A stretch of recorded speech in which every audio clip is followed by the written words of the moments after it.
Hit it. Oh, and the world's going crazy. Stop, drop, and talk. We've got no time for bullshit. Stop, drop, and talk. With Ava, RJ, and B-Rock. It's Stop. Stop, drop, and talk. Has nothing to say. Stop, drop, and talk. We're back. Hey, what's going on, everybody? What's going on, B-Rock? What's going on, Eva? Nothing. How are you? You guys, I haven't seen you in a week. It's been a week. That's how prepared we always are, you know? I know, right? Hey, Guys, what are those shirts we have on? Looks like we might be matching here. Look at that, man. Woo! I think it might point it have out. something to do with the guest we have on today. Yes.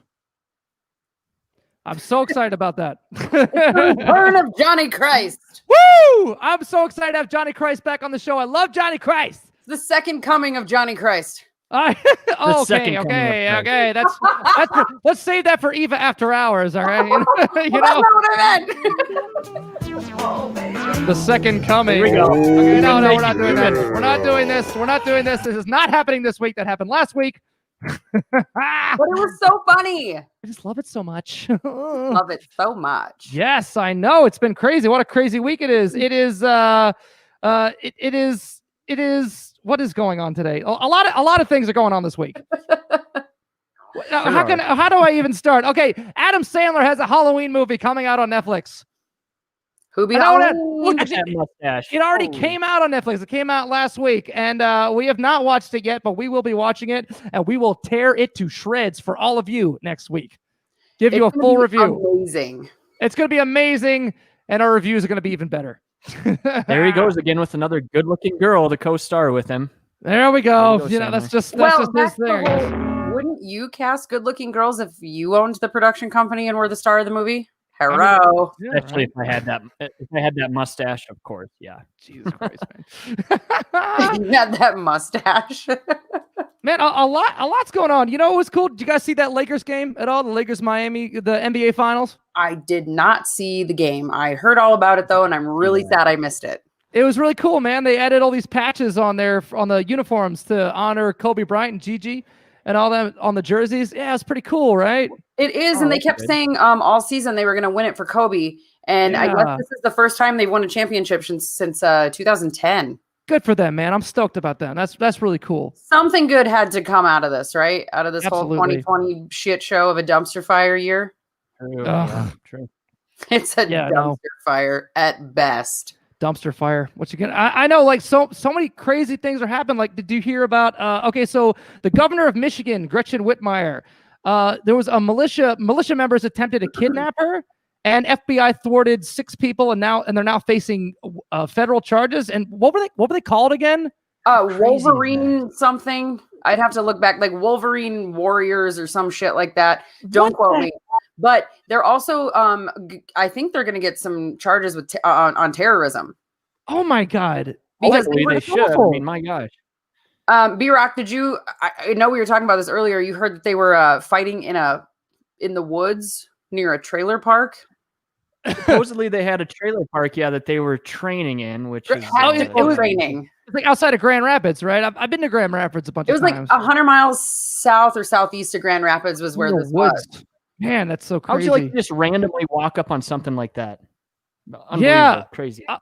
So I'm looking it up. Michigan Attorney General Dana Nessel said that multiple white supremacy groups and militia groups have been acting in accordance with one another.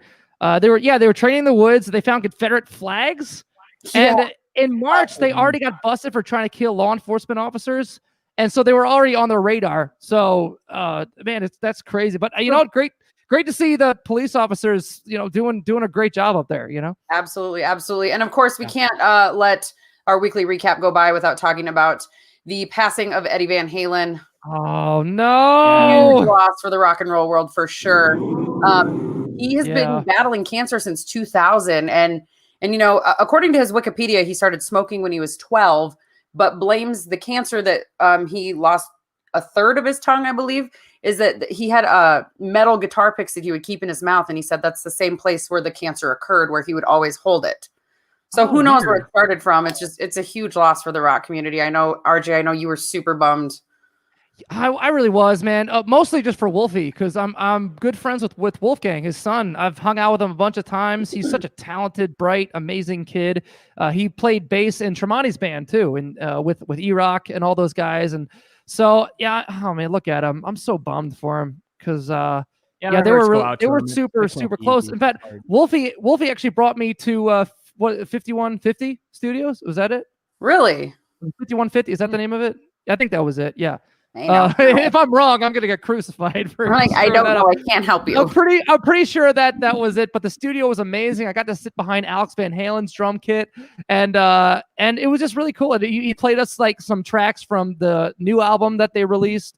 I mean, this is probably now 8-9 years ago, but it was like their last record that they did with David Lee Roth. So. Crazy. Real bummer for music. But we lost a lot of heroes this year. We lost him and to cancer. We also lost Chadwick from Black Panther and to cancer. And of course, like, David Bowie died from cancer. And that's it's crazy that it kind of took us by surprise. But I guess a lot of them were just not very vocal about it when they were going through it. So, well, David Bowie was an incredibly private person anyway. He was super private, which is cool. But yeah, super big loss. We could not let this episode go by without at least touching on that. Yes, thank you. Yes, absolutely. We love you, Eddie. Rest in peace. On that note, it is time for Some Fucks Given. It's time for Some Fucks Given. Some people got many and others at none. We're all going crazy, so come and get one. It's Some Fucks Given. What do you have to say about that? Okay, fine. Not talking, computer, Mike. What do you have to say about that? All right, so first up on the dock, speaking of Doc Antle from Tiger King was just indicted on wildlife trafficking charges and animal cruelty charges. What Super a surprising, big right? surprise! Wow. Yeah, and so there's a photo right there of them actually raiding his property. So I guess he's been charged with 2 felonies related to wildlife trafficking and 13 additional misdemeanors related to animal cruelty. Did I not make this point when we talked about the whole Carol? We did on season 1. We did a whole debate, Carol Baskin, and my final point was that why is it so overlooked? The true victims of that documentary were the fucking animals. You were right. You were right. You did say that. All of them are fucking assholes. Like, I think it's so wrong for anyone to mass breed or fuck with nature. Like, these animals, like, come on. Well, so how did Carol Baskin animals. turn out so successful out of this? Like everyone else, Tiger King's in jail. Did not. This guy gets indicted, and she's on fucking Dances with the Stars. I know got we talked booted about off. that, She got booted off after doing the samba to the Circle of Life. Please shoot me. When that whole series was over and all of these creeps are exposed, Joe Exotic, Doc Antle, all these assholes, and everyone would not shut the fuck up about Carol and her husband. It's just like, okay, I'm sorry, but can we stay on target on the real issue here? I don't know. That's just me. I would agree. I don't like Carol either, but Yeah, it's just I get like, you. everybody was just raving about Carol. I don't know, whatever. Nobody likes Carol Baskin. Let's be real. Nobody. Okay. Fair point. There's also all this crazy things going on about Columbus Day. Do you guys want to touch on that? Well, no. Well, now it's Indigenous Peoples Day. Yes. Yes. It should what it properly is, right? Yeah. Go ahead, Eva. I'm not touching it. I will touch this. I will touch the shit out of it. I will touch it with you. Yeah. So I will touch it. Let's feel it up. Okay. So, okay. Where we come from in South Dakota, we've talked about this several times before on the show. We have a gigantic population of Native American people, also known as Indigenous people. It has been proven now with the history of Christopher Columbus that he not only created genocide for Indigenous people, he raped people, or the Indigenous people. He stole things from them. He claimed to have discovered America, which we're finding out now was not true. So instead of honoring, this is like it's like a travesty of a holiday for people that actually honor Christopher Columbus over this bullshit. Like, thank you. I will never in my life refer to it as Christopher Columbus Day, and I hope none of you do either. Do your research. That man is a fucking pig. I think that people are like, now that we have access to so much more information nowadays, people are kind of starting to forensically comb through history and finding out all these little things that they failed to mention in our history books. You know, I remember learning about American history in school and remember learning about fighting the British and freedom and religious liberty and all these things. But they did. I was like, what about all the indigenous people, the Native American that they slaughtered and white, and what about all that crap? You know, But like, it's oh, still they don't seem to different notice that. They don't seem to mention Is that. it different in each state? Because I remember, Columbus Day when I was younger, Only and then I remember it was Native American Day, right? For a only while. 16 states in the country refer to it as either Native American Day or Indigenous People Day. Okay. Wow. Only 16 out of the 50, which to me is a huge problem. Well, it's about time we honor them because they deserve it, considering the shit that they have gone throughout history. So Well, and one of the things I said earlier was the only Christopher we acknowledge is Christopher Wallace. R.I.P. Biggie. Biggie, RJ, I gotta give it to Biggie, you too. can't Just a you little- see? Huh? I gotta give it to you too. Just a little off subject, but she named South Dakota, and you did not hit the cow button. I'm super proud of Oh, you. sorry about that. Oh, I'm sorry. No, We have to stay on no. brand here. Thank you, B-Rock. Really appreciate it, buddy. What a Someone's dick. looking out for me. God. Oh right, so- man, that's so cool. Biggie Small. Oh man, in rapper hip hop news, what about that Travis Scott McDonald's deal? What's going on with that? The Travis Cactus Scott Jack meal. and McDonald's? What is? What did you McDonald's. say? Did you say Matthew McDonald's? No, I said Cactus Jack and McDonald's. So Travis Scott's brand is Cactus Jack, which is what actually teamed up with McDonald's. I get it. I get what you're saying. Well, anyway, I looked it up, and it's a quarter pounder with cheese, bacon, and lettuce, fries with barbecue dipping sauce, and a Sprite. And you're saying that was the meal he would eat when he worked at McDonald's? So from what I understand, I think he worked there for a time being. I had found an article about it. I went back to look. I couldn't find it again. However, here's the thing about that. Apparently, there were a lot of McDonald's reps or CEOs or whatever that were super concerned about teaming up with him because of his incredibly explicit lyrics. Ooh. And McDonald's is a family brand. And the last celebrity that they had on this, on their menu, featured on their menu, was Michael Jordan in '92, who is No wholesome. way.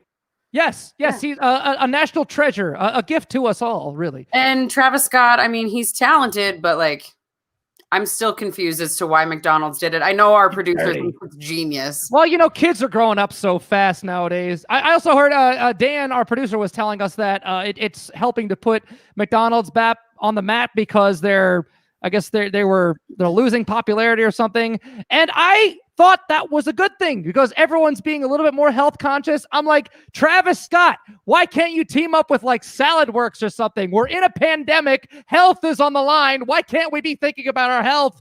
But no, everyone has to go out and stuff themselves with Because there's McDonald's. no sponsorship money in that. The sponsorship money is in the maybe- big brands like McDonald's. Yeah, I know. Maybe McDonald's would gain more popularity if they change when their freaking breakfast menu stops. Yes, Right? thank you. Yes, thank you. Oh my God. Well, You they guys have. are ridiculous. I Don't love they them. have 24-hour breakfast now? No. They have like okay. They just have They a few have things. like sausage egg McMuffin and something else. All right. That's what I But they got to don't say have to the you, whole meal. McDonald's. Limited. Yeah. Did anyone watch No. that movie, The Founder? I mean, the whole origin of I that love story. movie. The whole origin of that story is fucked up. Like, I don't know. No, I haven't anyway, seen it. Beyond that. So skipping ahead, you guys did you guys see the fly debate? I'm sorry, the vice presidential debate? You guys see that? Yeah, we saw the presidential debate, and I saw the Saturday Night Live debate when they did the spoof on it, and I have two bones to pick with Saturday Night Live because I had written 2 jokes this week.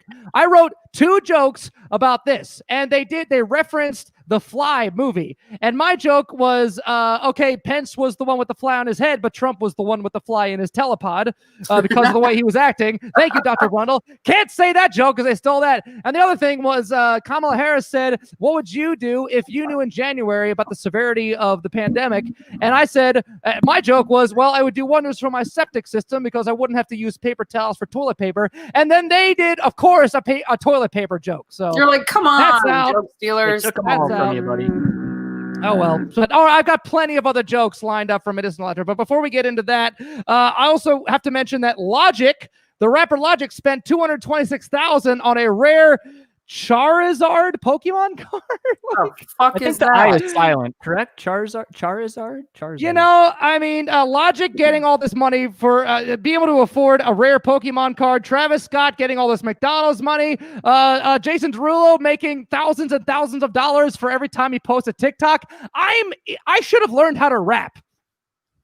You still Because can. here I am on this show. And here I am hosting Stop, Drop, and Talk. So who lost in life? Hey, we're a good time. You're right. We are a good time. I'm sorry. fabulous. I'm sorry, guys. I take it back. Rude.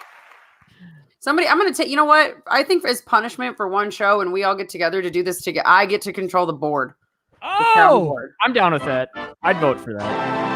I would actually love And to see. RJ, we might have to tie him up though. I don't know if he'll be reaching over.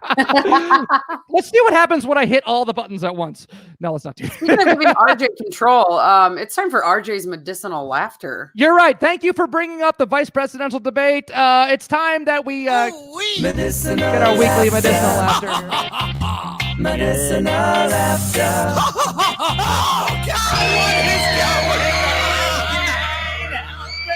In lieu of political shit, it's time that we take a moment to step back and just laugh at the hilarity of the times we're living in. Like how upon returning from Walter Reed Medical Center, Donald Trump says he feels better than he ever has in 20 years, which is definitely something that doesn't sound like the insane ramblings of someone hopped up, high as balls, on horse tranquilizers. When asked to respond about this, Trump said, "That's a lie." He released a video claiming Americans should not be afraid of coronavirus and they will have no trouble beating it based on his firsthand experience. If this is true, then get ready, America. You're all about to receive your own personal military helicopter in the mail. I can't even say it. I'm so excited. To take you to the most state-of-the-art medical facility in the country where you can get the best experimental cocktail of the hardest, barely legal drugs ever invented, all on the taxpayer's dime, the taxpayer's dime, while never having to pay taxes yourself. Isn't that great? Excited. I'm so excited about my helicopter. It makes me feel better about two things. A, first of all, Trump is finally coming around to supporting socialized medicine, cementing the fact that Bernie Sanders is only a communist boogeyman when it's most convenient for them. And B, you can trust that the promise will be fulfilled. Just like he promised that the virus was going away in April. Obama was born in Kenya. Windmills give you cancer. His father was born in Germany. Alabama was definitely going to get hit by Hurricane Dorian. He had the biggest crowd ever to attend an inauguration with no rain. He was just trying to say Tim Cook Apple really, really fast. That big, beautiful wall at the border paid for by Mexico, repealing and replacing the ACA quickly and easily on day one, releasing his taxes after that little routine audit, which now has lasted over 4 years for some reason, and that's not sketchy at all. And of course, that historical landslide popular vote victory. So relish in confidence, America. And remember, if for some unlikely reason we all end up not receiving our own military chopper, it's probably just because he doesn't want to cause a panic. It's been revealed that the treatment cocktail from Regeneron he's been taking derived from stem cells from a fetal kidney tissue. That's right. The conservative right-wing Republican Roe v. Wade fighting pro-life championing president took a drug cocktail from fetal stem cells. So I want to take this moment to thank all the pro-lifers out there for only protesting Planned Parenthood and throwing cow's blood on women when it's most convenient for you. In slightly less elderly news, the vice presidential debate just happened this week where nobody seemed to notice. Although it certainly does, that was a little one. Although it certainly does not look good when the head of the coronavirus task force has to agree to plexiglass barriers so he himself doesn't spread the disease around the room like a garden sprinkler. So it's understandable why he would be originally against the idea of plexiglass barriers, mostly because long ago a blue fairy made a wish come true in a jar of mayonnaise who dreamt of becoming a real boy, but now having to defend the Trump administration, he's concerned that his nose will keep growing and bang against the plexiglass, which I'm sure is pretty uncomfortable for him. On a twist on the Pinocchio story, though, it appears instead of his nose growing longer, it's clear to assume his bullshit just attracts flies. Now, that being said, side note, people. I've been seeing a lot of jokes floating around the internet how Mike Pence is just a walking, talking jar of mayonnaise. And look, last week I talked about how we should stop the petty insults and name calling. Just because you disagree doesn't mean you have to be mean. I think that's totally unfair to mayonnaise. I love mayonnaise. I put it on my burgers, my sandwiches. I dip my fries in it. Yes, I'm one of those people, but don't you dare bring my tangy, delicious, beloved condiment down to that level. Instead, let's call him a giant bottle of ketchup because that's probably the closest thing he's ever had to Mexican food.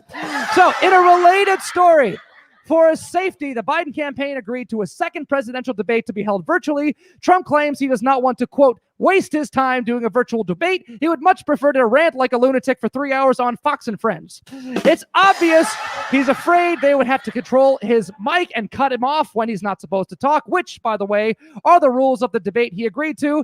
But that would go against everything he was training for. In fact, I just received a transcript of his debate prep from Chris Christie. It goes like this.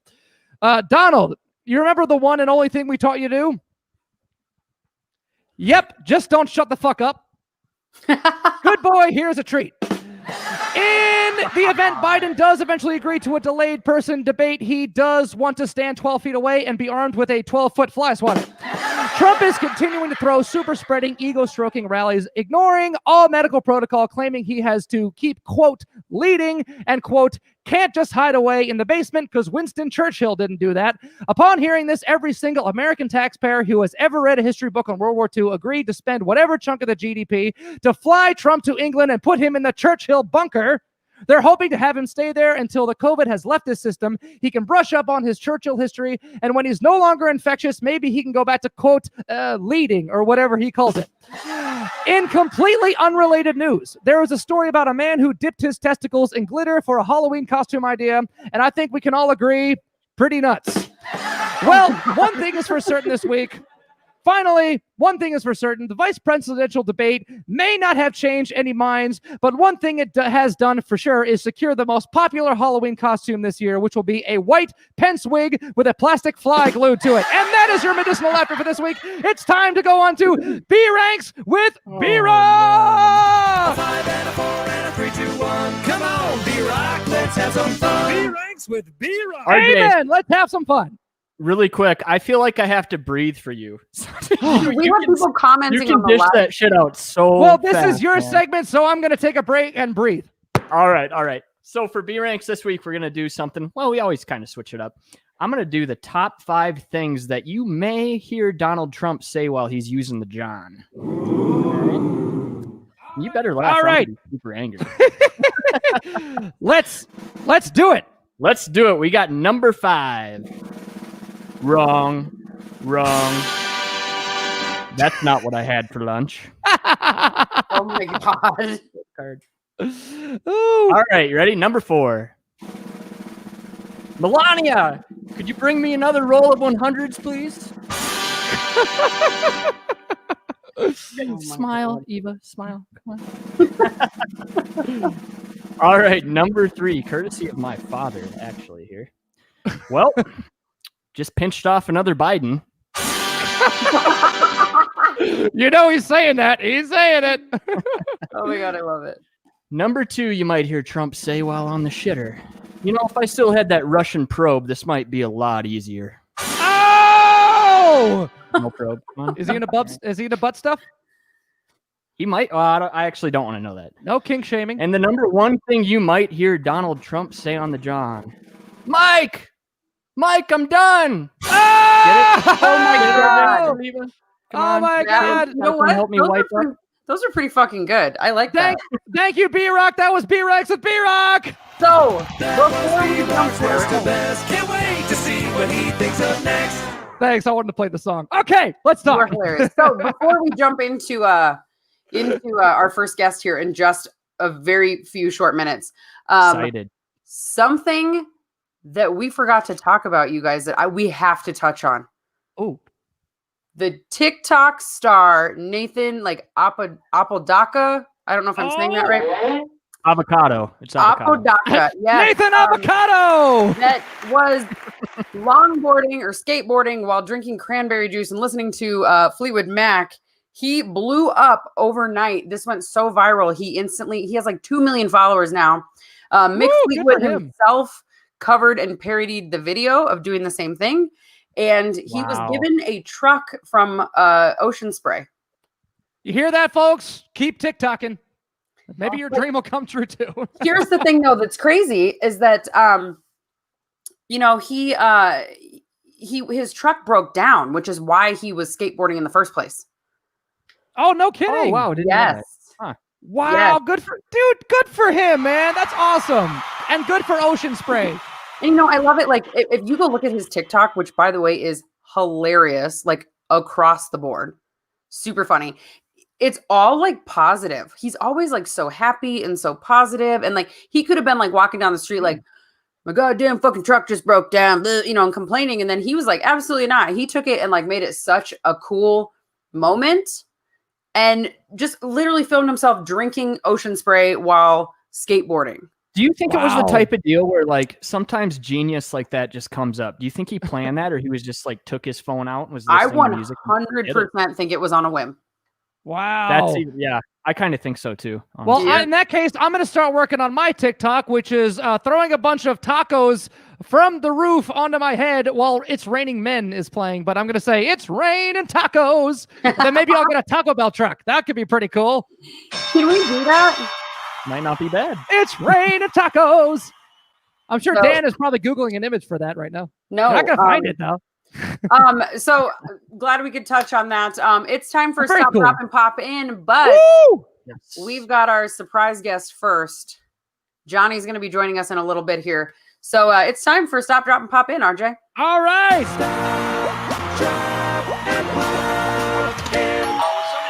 And our very special guest is LP, the drummer for New Year's Day, everybody! Yeah. Yay! What's up, LP? Wow. Man, it Are you in is a disco hall, funky. buddy? It is funky where you are. And we can't hear you. Yay! Well, that's great. That's great, man. That's awesome. All right.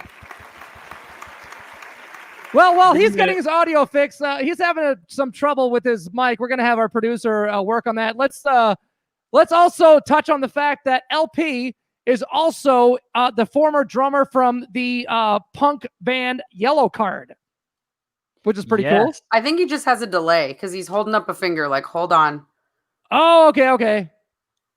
He's just got a little bit of a delay. It's a drummer thing. Yeah, this it We was kind a of drummer- didn't we experience this with Blackstone Cherry last season? It's always the drummer. Like John Fred was like, I hit the wrong link or something. We can't hear you, LP. No. Are you This muted? is live. Are you muted? Oh, his mic might be muted. You're not muted, are you? Can you hear me now? Yeah, there we he can. is. Hey. What's We're up, always LP? standing out, right?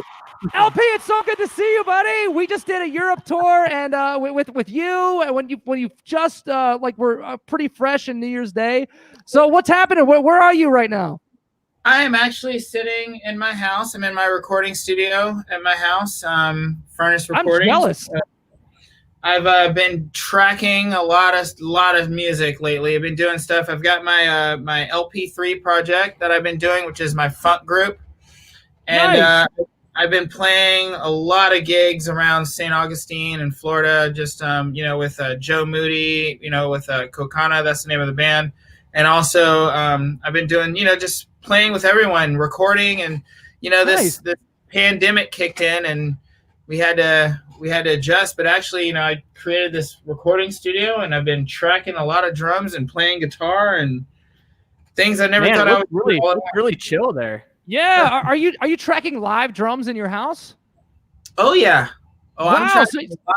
Yeah. So you got some good soundproofing and all that. Well, where are you? You're in Florida, right? What part of Florida? I'm live in Jacksonville, Florida, Nice. and love it here. Love it here. Absolutely love Florida. That's so and I- cool, man.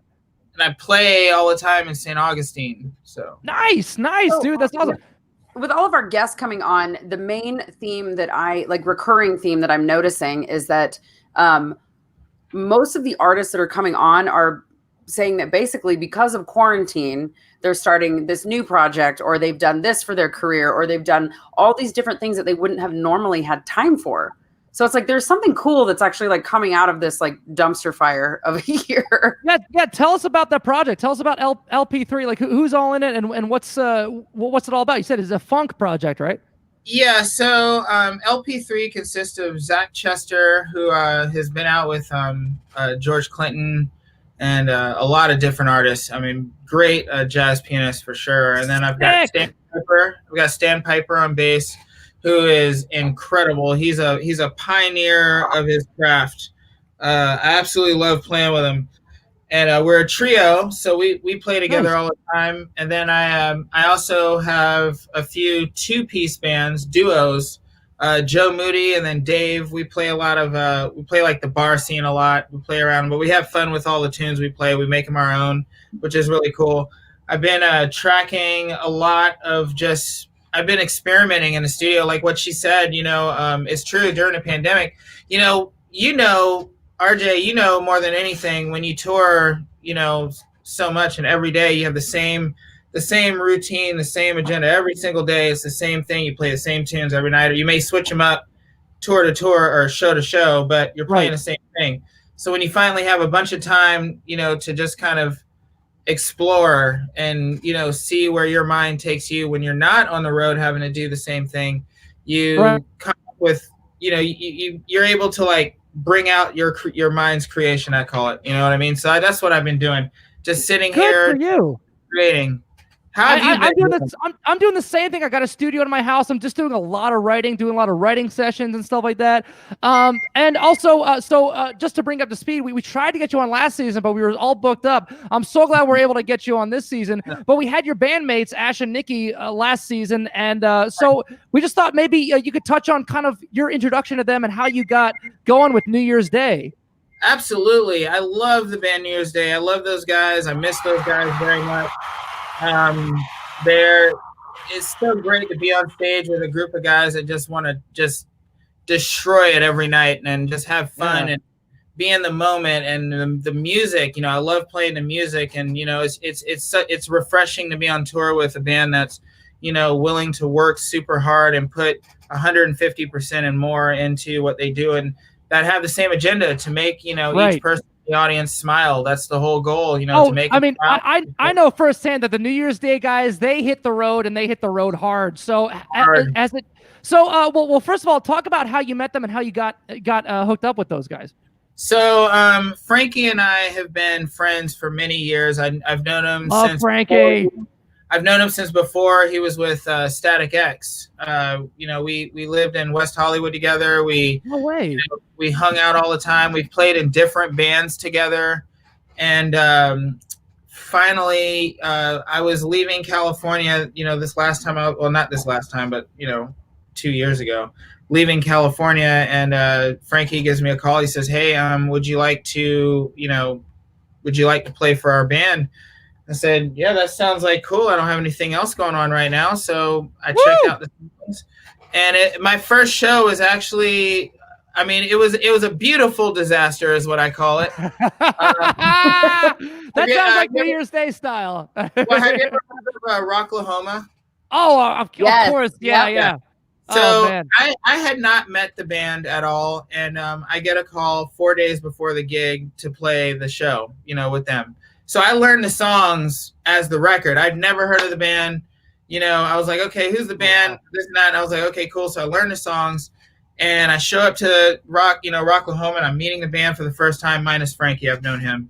Yeah. And I go to get on stage, 30,000 people, and I know the songs from the record. So I know the songs from hearing everything in my in-ears. I get on stage, and my intermix went out. No. And it was too late. You're playing by smell at that point.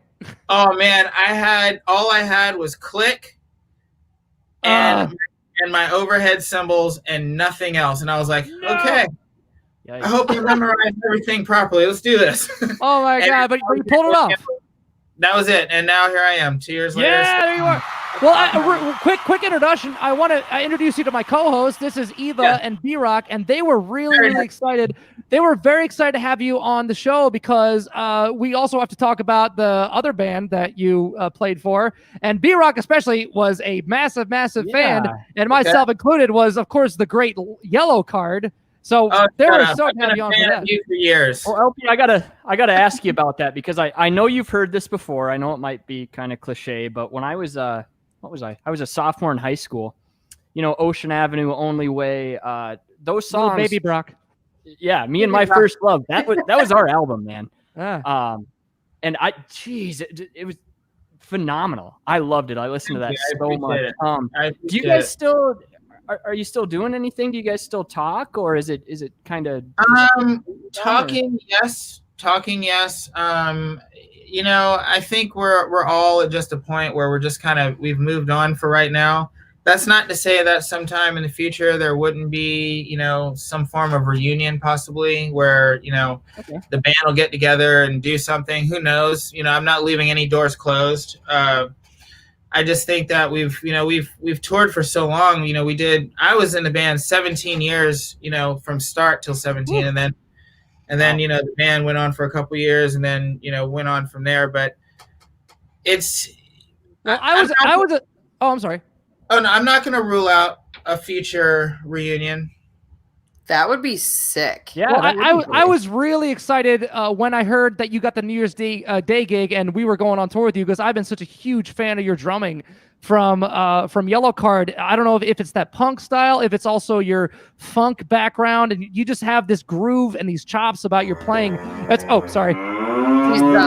Fuck. I didn't mean to hit that. I'm sorry. I'm sorry. Anyway, again, no. Somebody take that away from him.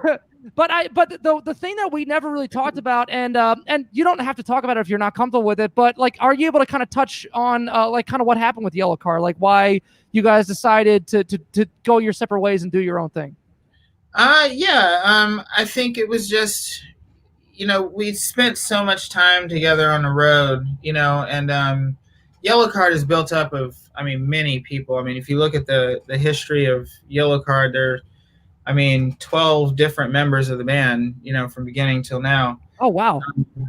And, there's no animosity there towards anyone. It was just time to take a break and venture off and explore something else, go somewhere else with, see what else you can do musically. Oh, look at you with the goatee, man. Looking good. Woo! Oh my goodness. Yeah, that goatee. I love that you're still rocking the dreads, man. That's great. That's awesome. Yeah, I'm rocking it. Although now I did them a little differently because it's so hot in the summer, so I actually shave the sides. Dreads is such a commitment. Yeah. They look cool when he's playing though. When he's up there flipping his hair around, rocking the dreads, man, it looks good. Now, speaking of drummers, I have followed you for years. I have been attempting your showmanship for so long of what you do because that is awesome. So yes, I didn't know this. To you. Wow, dude! Wow. Did you guys hear that? Did you hear that shit? Yeah. And in fact, my God, because I can say the exact same thing for you, man. And I tried to meet you at NAMM one year, and I just missed you at your signing. That's right. I remember we were talking about that. Like so many times we crossed paths at NAMM.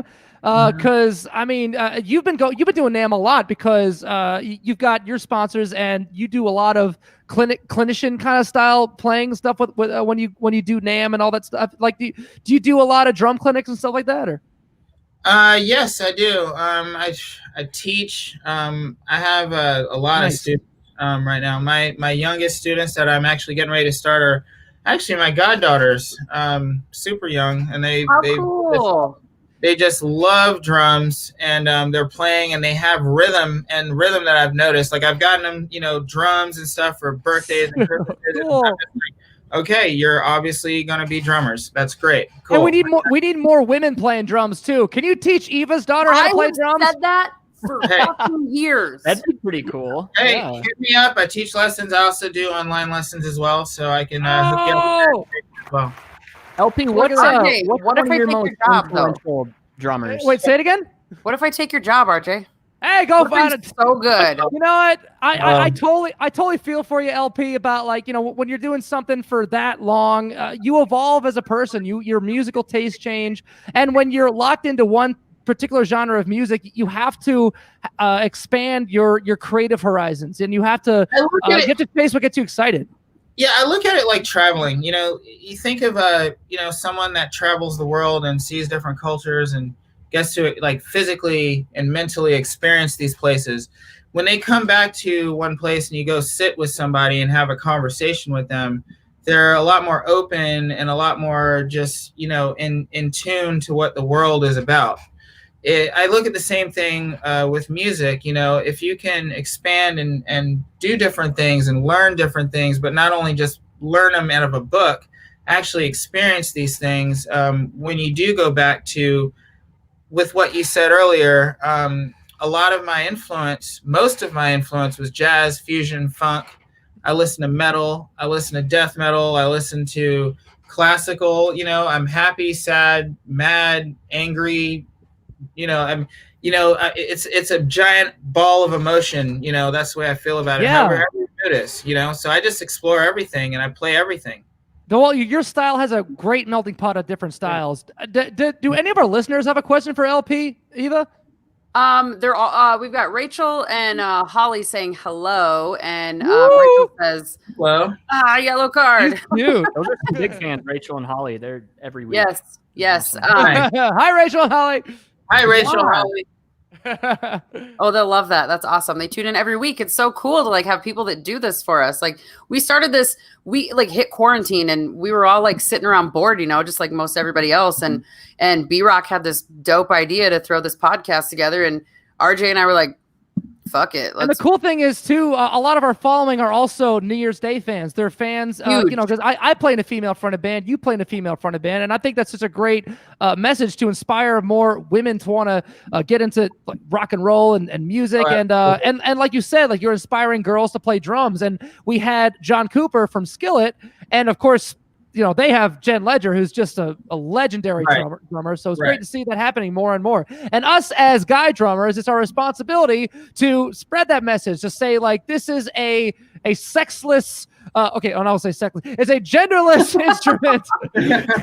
I won't say a sexless instrument because but I do think that's a great positive message that you're doing. I'm glad you're teaching your goddaughters to play. I mean, I think it's such a great release for a young kid. And I keep telling Eva, like her daughter needs to take up drums because kids have energy. And when you channel that energy into something creative and something fun, like playing drums, that does so many good things for your brain. You're creating confidence, and you're also you're getting involved in something creative, and it just helps you in life, which is so cool. Yes, definitely. LP, you don't go anywhere yet. Okay. You get to stick around. We're bringing you back for our shenanigans here in a little bit if you're cool with that. Oh, I'm cool with that. Dude, It's great to see you. We'll see you in about 15 minutes, but we got to check in with our other guests. Yeah. Okay. Time to check in with Johnny Christ. Oh, it's time for Johnny Christ to step. Mr. Christ. Jump and pop in, Johnny! What's up, buddy? How you guys doing? You hear me okay? Yes, we are great. Very excited. This is our not one, but two incredible guest episode, and we're so glad to have you back. How have you been, man? I'm doing great, man. Thanks for having me back. This is fun. I heard you were golfing. I was. Yeah, I just got back. How are you? I'm good, man. No, just out and about. I mean, how are you at golfing? Are you good? Oh, good? Absolute shit. Absolute shit. I shot. This is how bad it is. Or a mixture of both. What's that? Is it a slice, a hook, or a mixture of both? It's a mixture of both. If I could know which way it was going to go, it'd be a lot better, right? B-Rock is what's known as a professional putter. Do you take a running start though to your golf swing like Billy Madison? Sometimes you got to pull a Happy Gilmore once when you're out there. Or Happy Gilmore. Oh my God! I just said Billy Madison. I swear to God, I know my movies. Oh, someone's got to take that card. No, terrible. I had fun though. It was great. I got all 18 in. It was a beautiful day out there in Southern California. I shot about my average, which is a 109, which isn't great, but it was fun. Keep pace, fun stuff. Nice, man. That's so cool. The only golf I'm remotely okay at is Top Golf. Oh, that's fun. That's good. But there's generally like food and cocktails and friends and laughs involved, and you don't give a shit what your score is. Oh, well, that's how I play golf. Oh, perfect. I'm also into it. I was like, I just go out there and drink. I love the glass. I'm drinking water. Church, by the way. Okay, so drinking water out of a Drinks with Johnny glass, is that kind of blasphemous? No, I mean, you could drink whatever you want from them, I guess, What are you drinking? Right now, I have my Hi-Fi hops from Lagunitas. Ooh, so I'm on the wagon right now. I texted you earlier, RJ. I'm on the wagon right now. I'm taking a little time off from alcohol. Are you doing Sober October? Semi-sober October. See, this has got THC in it. I love it. Semi-sober October. I like that better. It's got weed in it. Mm-hmm. It's got THC in it. It's awesome. I want some of that. I want that. Like we were talking about, last time he was on, we were talking about that a little bit. Dude, so B-Rock is also semi sober, right? Aren't you? Pretty much sometimes.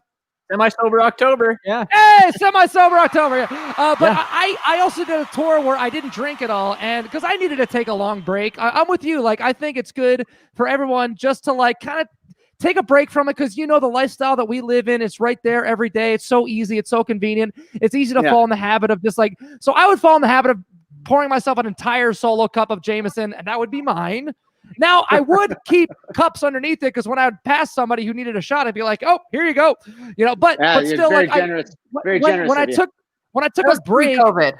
yeah, this is pre-COVID. Yes, yeah. Well, they were, whatever. Yeah, they were. So on this tour, I started getting into like trying edibles and stuff like that. And I'm so sensitive. If I take too much, it's too much. But I found out my exact milligram, and I would take like a little bit of a gummy, and then I would drink like NA beers, like O'Doul's, and it would trick my brain into thinking that I'm getting buzzed, but really I'm just getting like a weed buzz, like a high. And I loved the floaty, hilarious, laughing weed high. I defined the right brand. I started exploring it. How well versed are you in the kind of the THC world?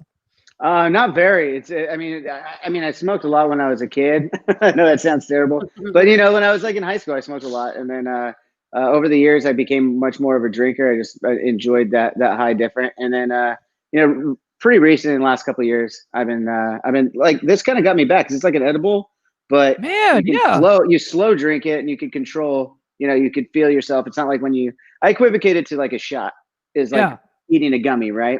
It hits you all at once. Well, whereas something like this, you're drinking it throughout like a period of time, and it slowly is coming on, so you can kind of start to feel it. And I gotta find that's cool. So how many milligrams are in that beer? This one has 2 CBD. There's a 5 and a 10 that I also enjoy. Okay, so that's like a baby. That's like a baby beer when it comes to that. Okay, totally is. This is the one that you take out on the course. This is like your Coors Light. Well, if I do an edible normally, most of them come in 10 milligram gummies. I usually cut it in half, and I'm like, good. Yes, I'm the same way, but with 5 milligram. I'm like a 2.5 mil lightweight. By the way, I want to touch on this. One of our viewers right now, Chris, has been sober for 28 years, he said. Oh, congratulations. Good for him. That's very awesome. Cool. Very cool. Sober October. That's very cool. Yeah. I mean, it was just time to take a little bit of a break. It'd been a long quarantine, So is this I think a lot of people probably were quarantined and they turned to alcohol to kind of help themselves, to help mellow out. But of course, as that compounds, it can also cause issues. It can also create more depression, because alcohol is kind of a depressive drug. It's a downer, essentially. So with Drinks with Johnny, are you now incorporating the kind of like THC drinks or the mocktails or near beers as part of your show now for October? Well, I kind of have. I've kind of done that in the past, but it hasn't really come up this time around, to be honest. The episodes we've been filming, the show has just evolved into such a more conversational based thing. Like it started, I liked having the drinks involved, and it's a good icebreaker. And when the guest wants to partake in that, we'll go down that road. But for the most part, it's really just getting one-on-one conversations with some really cool, interesting people, and that's really what the show has become now. It's more of that. Really good. So the drinks are now just kind of a gag holding the show together now, right? Yeah, I mean, I don't know if you call it a gag, but it's like it's a shtick. It's a shtick. Yeah, it's a shtick. Hey, it's better than us. We have no theme at all. It's the principle of happy hour, not necessarily with the drinking. Is what it? Yeah, exactly. It's a conversation that you would have with someone. You don't necessarily have to get fucked up to do it. Well, when I stopped drinking, I still enjoyed going out to bars and hanging out with my friends and sipping on water or getting non-alcoholic beers or having a little bit of an edible and just like enjoying the company, but also waking up feeling good the next day. So that's the key. THC, marijuana in all shapes, sizes, and forms is illegal in South Dakota. Oh, it's on the ballot. It's on the ballot. We're hoping to at least pass medicinal. We've got a very, very Republican state, very conservative state. Send help. Please send help. Well, I'm going to be coming out. It's just silly. It should just be a federal law. Johnny for governor, right? I'm going to be coming out to LA pretty soon, in end of October, early November. So let's get together and drink some THC beers, shall we? We can do that. I'll be back off the wagon by then too. So. Oh, good. Yeah. So as soon as Halloween, we'll get wasted. Halloween, I have to drink on Halloween. This is Halloween's my favorite holiday. I can't wait. I can't wait to watch that episode when you're just like, Hellraiser on. Yeah. We just he's going to be the episode for our Halloween special coming out on Monday the 26th. I actually just recorded it earlier this morning with him, actually. So, are you guys dressed up in Halloween costumes? No. It's all virtual these days. And honestly, if you tune in and learn about what it took to put the Pinhead costume on, you understand why he doesn't really like doing it too much anymore. Wow, I need to look that up. Hours of makeup. I got so obsessed. Many hours. Have you ever read the book, The Hellbound Heart? Like the book that Clive Barker wrote before the movie came out? I never read it. It's so amazing. It's so different. It's way more psychological. Pinhead is actually a female character. There's a lot of subtle changes, but I heard that when the movie came out, the studio, it was around the same time as like Michael Myers and Jason Voorhees and Freddy Krueger, and they wanted to make Pinhead more of kind of like that character, but he's not like a slasher like murderer kind of character. It's mostly like about the Cenobites are trying to take people into their realm of pleasure, but it's really like sadomasochism. So it's the weird place between pleasure, where you feel pleasure and pain simultaneously. So you have to go back to the original Hellraiser and Pinhead. The isn't even in it for more than 10 minutes. Like all the Cenobites aren't even in it for more than 10 minutes. The precipice of that character wasn't even called Pinhead. There's to Doug, who plays the character, he was like, I don't even I don't think of it having a name. Yeah, it's lead Cenobite. That's how he was credited. So I've been so obsessed with it. That's crazy. The whole pleasure and pain thing is something that like I don't understand. Like the people that are into like, okay, I know this is a little off topic, but like the BDSM, the BDSM, I'm like, I don't want you to leave marks on my body. That sounds like it sucks. I don't want that. But to each their own. No kink shaming. I'm not kink shaming. I'm not kink shaming. I'm just saying I don't get it. Also not super into it. Also, no, that's a topic for Eva After Hours. I'm just going to skip that. I think we should talk about that next week, maybe. Maybe we'll bring Johnny on for that. Yeah, I'm here. I'm not going anywhere. Yeah, where's your 50 Shades of Grey dungeon, Johnny? Yeah, shit, man. Do you have the Red Room of Pain? No, I don't. But I did visit Fat Mike's last month. He has his dungeon at his house, and shit. Wow. It was wild. It was a fun time. I mean, I didn't partake, but we were at his house for they did a weekend at Fatty's, and they played NoFX played White Trash, Two Heebs, and a Bean in his backyard. There was a bunch of old friends from Warped Tour, and it was an absolute blast. Oh my God, that's so crazy. Like, I guess my whole thing is I just don't want to look like I got in a semi-serious car accident after a sex session. Just throw that out there. I just don't think that sounds like it's not for everyone, Ava. It's not for everyone. No. And people will be looking at your husband funny, like you got to find like the happy medium between like vanilla missionary and BDSM. There's a happy medium there. I think there's Speaking of that, Johnny, a pretty big spectrum right there in between. Yeah. I forgot your little skeleton dude's name, but is he still dating that girl? That girl you had on last time?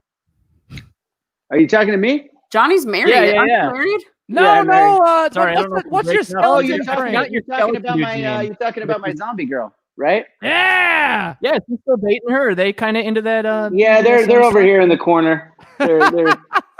They're still hanging out. I don't know if I want to. I gotta say that it's really cool that you're having horror movie actors on your podcast, especially around Halloween. Did he go into any details about preparing for that role and talking about wearing the costume and everything that went into it? Absolutely, yeah. I mean, that's the whole first half of the conversation was really based around that character, and we got into all of it, his inspirations, how it evolved. I mean, he's one of only a handful of actors that have played the horror character in a franchise more than 6 times. It's like him and Robert Englund and a couple other people. Englund. Yeah. Are you planning on having any more on your show? I'd love to. Yeah. I mean, right now we're closing in. We have some really great guests. I don't want to give away yet, going into November. And then we're going to take a little break as we do and call season 2, probably the week before Thanksgiving. That'll be the last episode, and then we'll keep some stuff going through audio, podcasting, and everything like that. We'll throw out some teasers and stuff, but for the most part, we'll take a little break and then pick up season 3 in February again. So good for you, man. Awesome. 6 Very episodes cool. left. Man, I gotta say, all of our viewers are really excited to have you on the show right now. Super Awesome. They were stoked that you were coming back. And actually, speaking of that, do you guys want to do shenanigans here? Should we bring LP back in? I'm totally down. Let's bring in LP. Yeah, sure. Why not? Let's have him. What the hell are you holding? Oh, it's a dog. So we can start. He's got a disco party going on. Stop, drop, shenanigans. You'll never get me gold. So LP and Johnny, you guys, have you guys done a tour together? I think you were saying you guys may have done Warp Tour together. We've done we made a few. Go ahead, man. Actually. Wow. Yeah, we've hung out quite a few times before. Yeah, No, I'm not.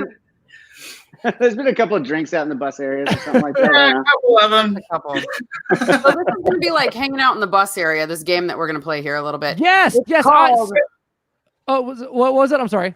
What is it called, RJ? Oh yes. So we have a new game that we've never tried before, and because you guys have done Warp Tour before, we have a game that's called What Band Never Played Warp Tour?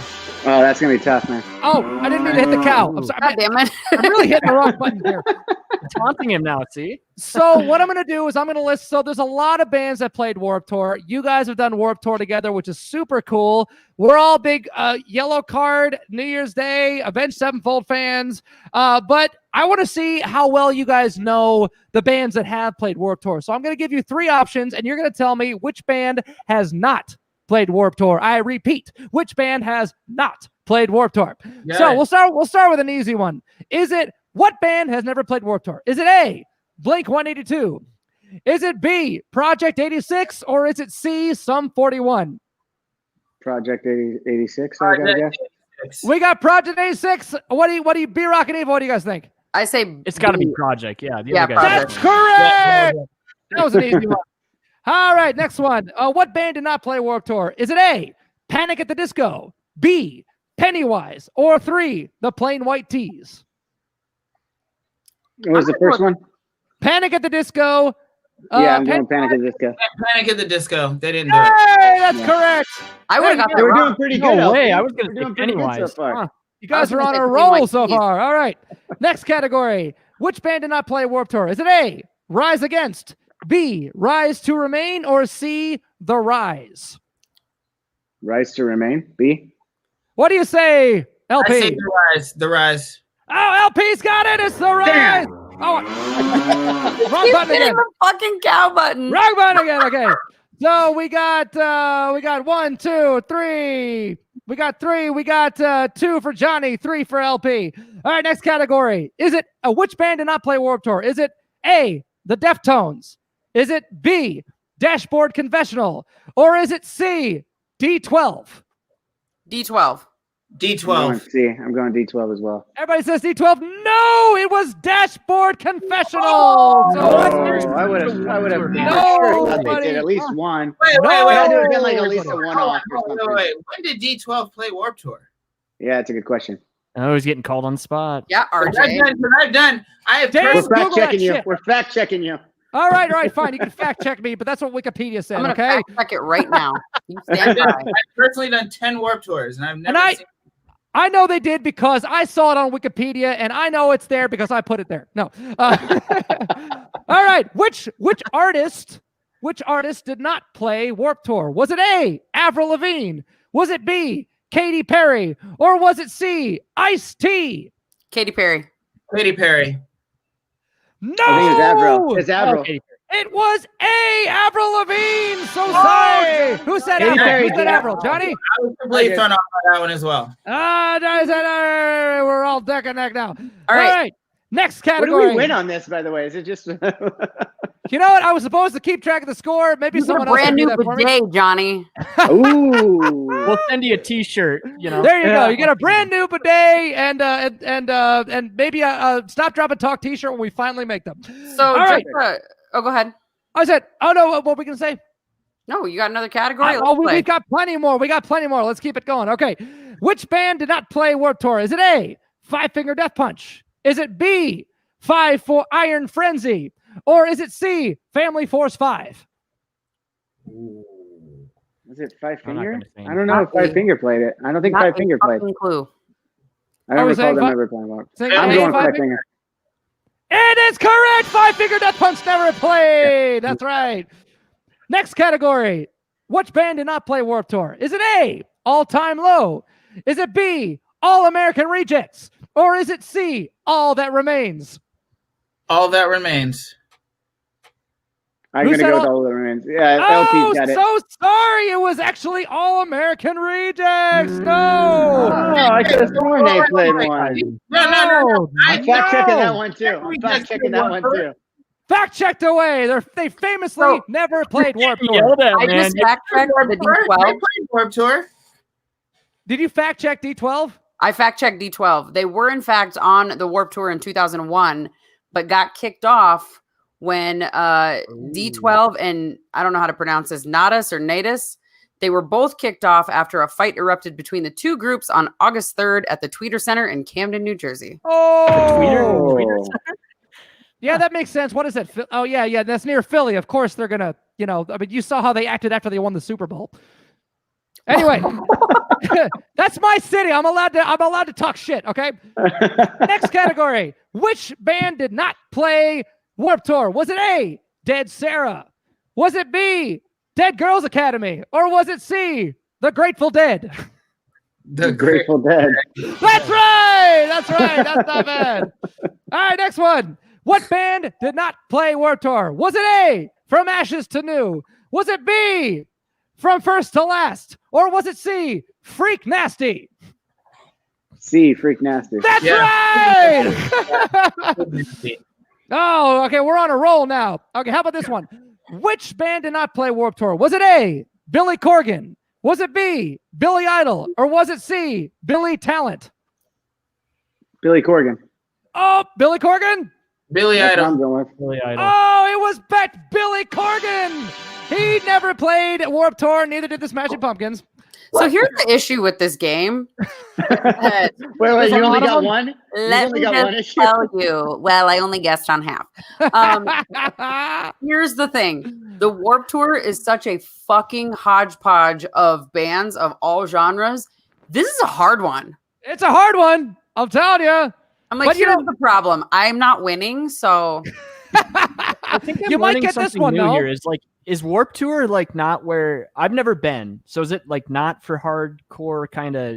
It's for like it's punk. Godsmack kind of bands like that. Not at all. It started very skate punk. There was one year where I guess I never really knew that.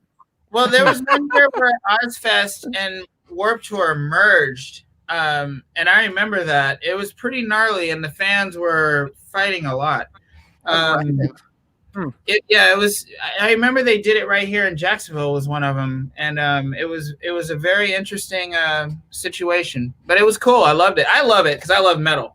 So anytime metal can come together with what we're doing, I really miss Warped Tour. Learn something new every day. I know. They need to bring back Woodstock. Like I would love if they like really revamped it and like did a good job and not like half-ass sucked at it like they tried. Like. If they had a legit new Woodstock, I would be there with my CBD beer. There you go. Beer. All right. Well, I got one more, and this one is for all the marbles. Okay. So, what band did not play Warped Tour? Was it A, Black Veil Brides? Was it B, Black Dahlia Murder?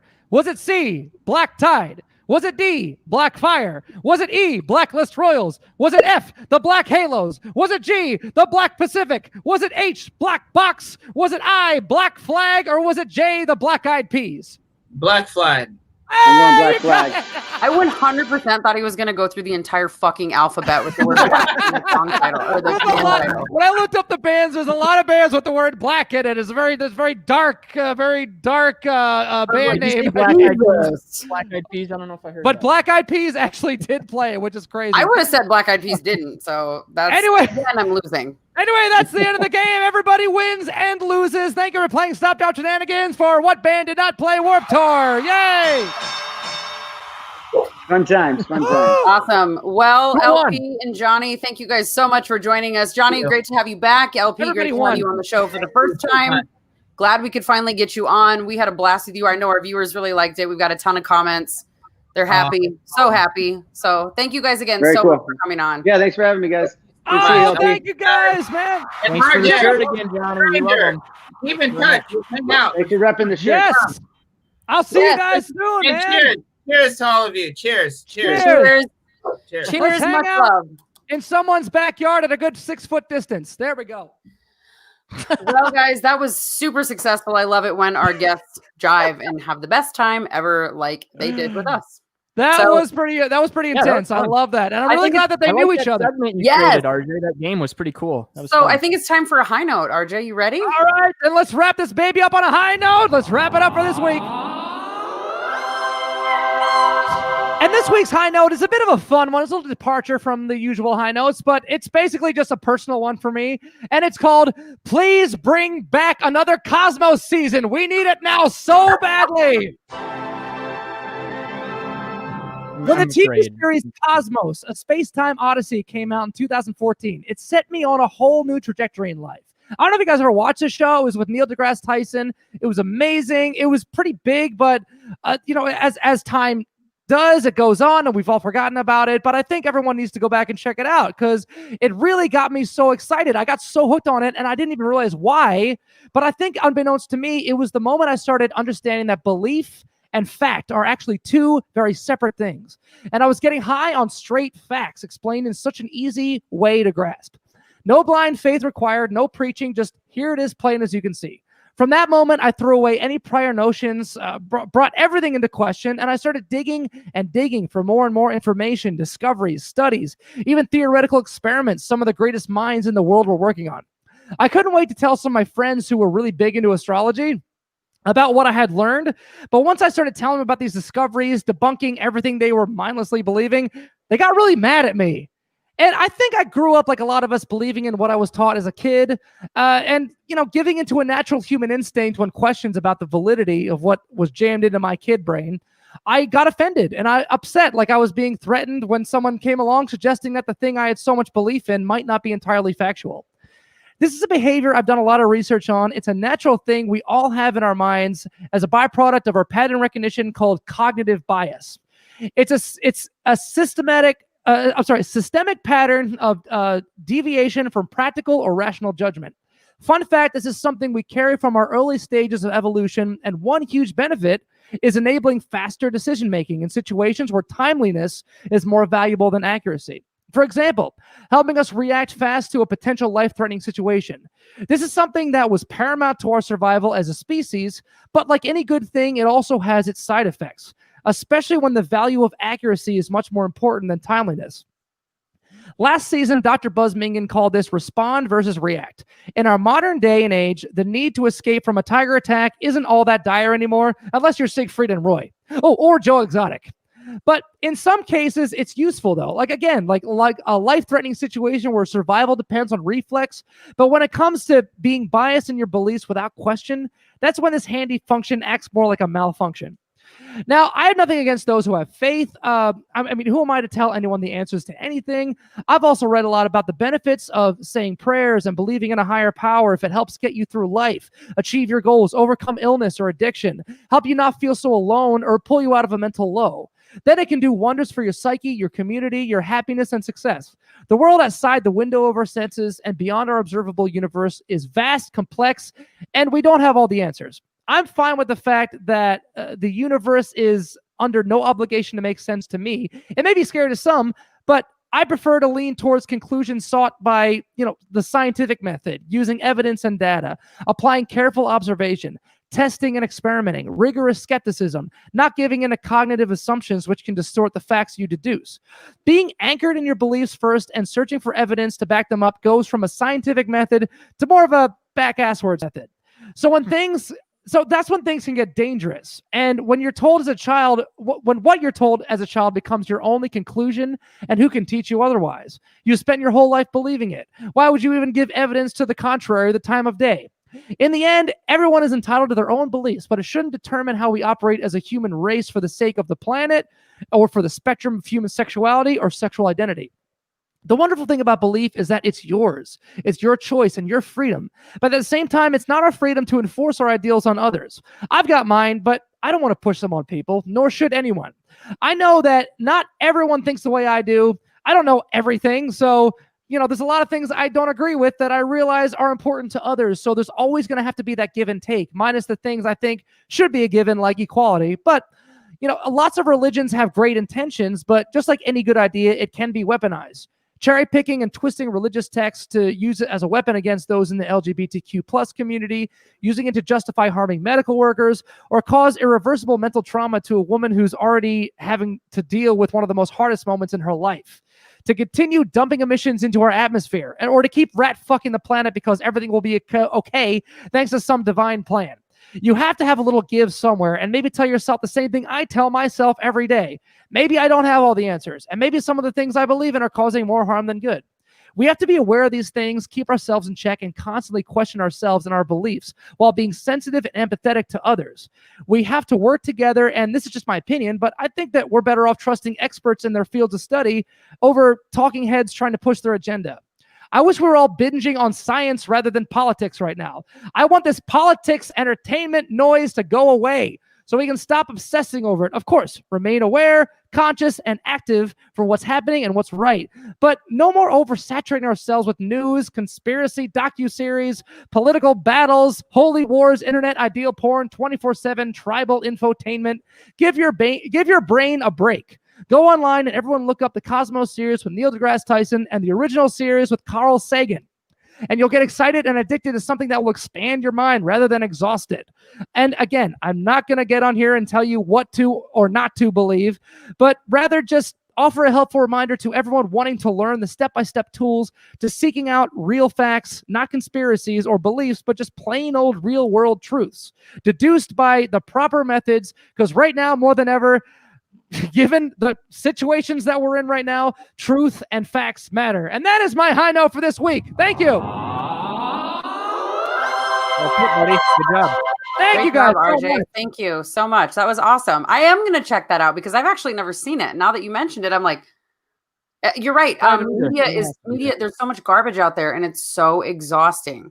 It really blew my mind, and I think that's part of the reason I got so nerdy with Dr. Buzz when he came on our show last season. We were talking about anxiety and depression due to compounded childhood trauma is a really nasty thing, but it's also a side effect of our survival instincts. Like that dates back to when we were first evolving out of the jungles and trying to survive, So true. Yeah. So watching that thing just really kind of made me think about things in a different way. And I think that if people are looking for an escape and a way to think about things in a different way, you should definitely check those out, because then you're going to go down rabbit holes of science documentaries and discoveries and try to just find the answers to the universe. And you'll never find them, but it's really fun and it's really cool. We should do a side episode of conspiracy theories because I am all about that shit. Ooh. Well, we talked about having a little sub-segment called conspiracies. So because I like fall down the rabbit hole. I can't. I get sucked in. It's ridiculous. Maybe we can work on that. It's fun to read about them, but you always have that one person in the room that's like way too into them. And if you're into a conspiracy theory, you're like very opinionated. So a lot of them are like, if you don't agree with me on this, I'm gonna get a little angry with you. Again, I'm not saying you're wrong. I'm saying the dots connect. And listen, bitch. I'm not saying you're wrong. I'm just saying I'm right. Yeah, exactly. I'm also saying that is also another product of cognitive bias, and it is a part of our survival. I get it's great, but you also have to be very careful and be very cautious with the things that you believe, because it's so easy for us to fall into our affirmation echo chambers and fall into those worlds. And that is why flat earthers exist. That's why they're out there. So we have to be careful of this. So if you want the tools to learn about these things and combat these things, then watching that series, I think, will definitely kind of be very enlightening for you. Yes, absolutely. On that note, you guys, thank you so much for tuning in to season 2, episode 3. It was wonderful having you. We are loving doing this every single week. And we're just going to keep having the raddest guests on. I think that we're doing a great fucking job of that. I think so too. And I'm proud of you guys. I love doing this with you. Woo! I want to thank B-Rock. I want to thank Eva Steele. I want to thank Dan Catullo, Johnny Christ, LP, and everybody out there watching, and everyone who tuned in on the message boards. Come next week for your favorite show in the fucking universe. Stop, drop, and talk. Good night, everybody. See you next week. See you later.